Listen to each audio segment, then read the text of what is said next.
E aí, meus queridos, tudo bem com vocês? No vídeo de hoje a gente vai trocar uma ideia sobre as ações do Banco do Brasil, verificar alguns indicadores dela, porque aparentemente as ações estão extremamente descontadas. É claro que tem todo esse risco envolvido por conta de ser um banco estatal e estarmos próximos de eleições, o que poderia gerar turbulências no curto prazo, trazendo desvalorizações para as cotas e o investidor que talvez não consiga ter esse estômago para entender esse processo e passar por esse período, talvez poderia vir a perder dinheiro. Então a gente vai trocar uma ideia sobre as ações dela. Eu vou dar a minha opinião sobre o que eu acho dos indicadores de Banco do Brasil.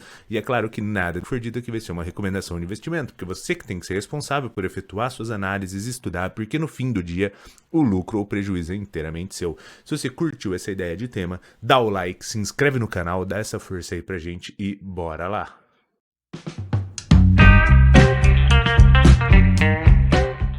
Então, galera, estamos aqui no Status Invest. É uma ótima ferramenta para tu fazer as suas pré-análises de investimento. Vamos procurar aqui as ações do Banco do Brasil para a gente poder começar a nossa análise e explicar o racional do porquê que eu acredito que as ações do Banco do Brasil estão tecnicamente extremamente descontadas, mas eu entendo essa questão do cenário, beleza? A primeira questão que a gente pode estar validando é a questão de dividend yield. O banco está pagando um dividend yield muito atrativo, é a parte do lucro que ela é distribuída para os acionistas, então na casa de 9%. É extremamente interessante. A gente consegue ver que o valor atual dele aqui está em 33,45, beleza? Mas se a gente olhar num espaçamento de tempo maior, a gente vê que as ações já chegaram a 45, 46, se eu não me engano até R$ 48 aqui, ó, 47,35, beleza? Vamos dar uma descida aqui na questão dos indicadores.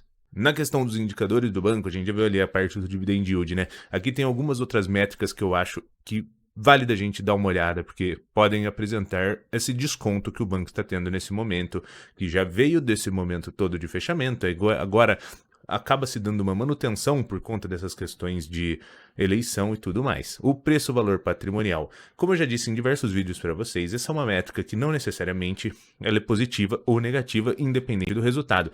Você tem que se unir com outros fatores, porque um valor patrimonial acima de 1 pode ser que os investidores estão lidando com um otimismo maior sobre aquela empresa, seja por cenário ou por a empresa ser mais sólida e apresentar uma segurança maior. Então eles se dispõem a pagar mais pela empresa por conta desse histórico. E um valor patrimonial inferior a 1 pode gerar uma margem de segurança, sim, quando você une com outros fatores, porém pode gerar um problema. Se algo está sendo vendido abaixo do que de fato ele vale, pode ser que ele tenha um problema ali, então você precisa abrir o seu olho.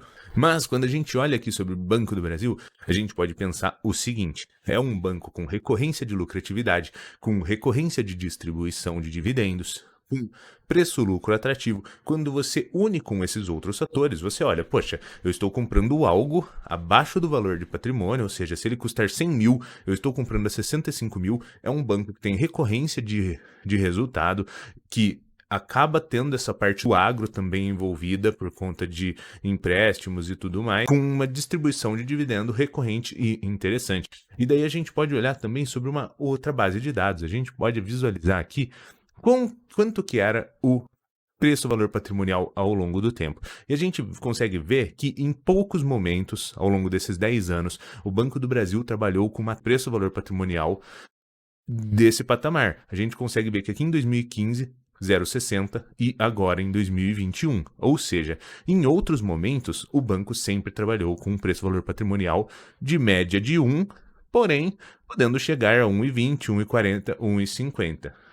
O que nos leva a pensar o seguinte: é uma métrica atípica para o Banco do Brasil, porque ele sempre foi trabalhado em valores de indicador maior. Quando a gente olha para a questão de preço-lucro também, que aqui estaria dizendo para a gente que em 4,70 anos os lucros do Banco do Brasil seriam capazes de se auto-recomprar, o que seria um espaço de tempo muito curto para a solidez de mercado do banco. Quando a gente olha também para esse histórico, a gente consegue ver que o banco, apenas aqui em 2015, trabalhou em um preço-lucro extremamente reduzido.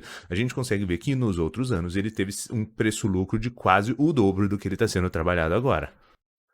E quando a gente olha para a questão de dividend yield, que agora está em 9,15, a gente consegue ver o seguinte: o único momento que ele trabalhou também num dividend yield superior foi em 2015 e nos outros momentos em um dividend yield reduzido. Aí você pode me perguntar, mas por que isso acontece, careca? Isso acontece pelo seguinte: Como as pessoas se dispõem a pagar mais pelo Banco do Brasil, a ação sobe. A ação subindo, ela fica com um preço-valor patrimonial mais alto, ela fica com um preço-lucro mais alto, e como o preço da ação é maior, o dividendo que é distribuído acaba sendo bem menor frente ao valor da ação. Então é por isso que a gente conseguiu ver uma troca aqui, quando a gente olhou o preço-valor patrimonial e o preço-lucro.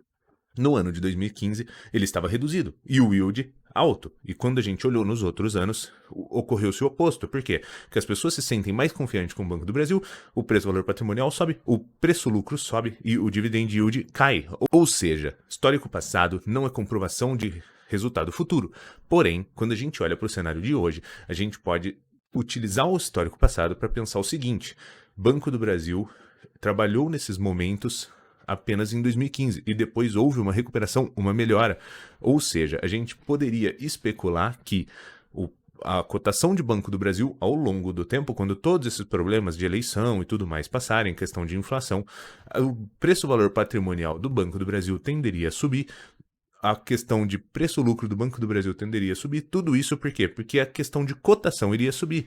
Ou seja, o investidor que investisse nesse momento, tecnicamente, ele iria comprar uma ação a um preço extremamente interessante, com um dividend yield de 9%. Ao longo do tempo, essa cotação tenderia a subir, o que traria também um ganho de capital sobre a cota. Então, ele, além de um dividend yield atrativo, ele iria ter um ganho de capital e uma grande segurança, porque ele comprou em um momento extremamente reduzido. Mas é claro que nada do que a gente trocou aqui de ideia é uma recomendação de investimento. A gente olhou o histórico passado para poder ver como que a ação performou ao longo do tempo, e a gente, olhando para o histórico passado, consegue ver que, caso ela tenha o mesmo comportamento, o investidor que investisse nesses valores, nesses múltiplos, iria estar tendo um ganho de cota e um dividend yield extremamente interessante ao longo do tempo. Mas é claro que nada foi dito aqui é uma recomendação de investimento, porque você que tem que ser responsável por efetuar as suas análises, porque no fim do dia o lucro ou o prejuízo é inteiramente seu. Se você curtiu essa ideia de vídeo, dá o like e se inscreve no canal.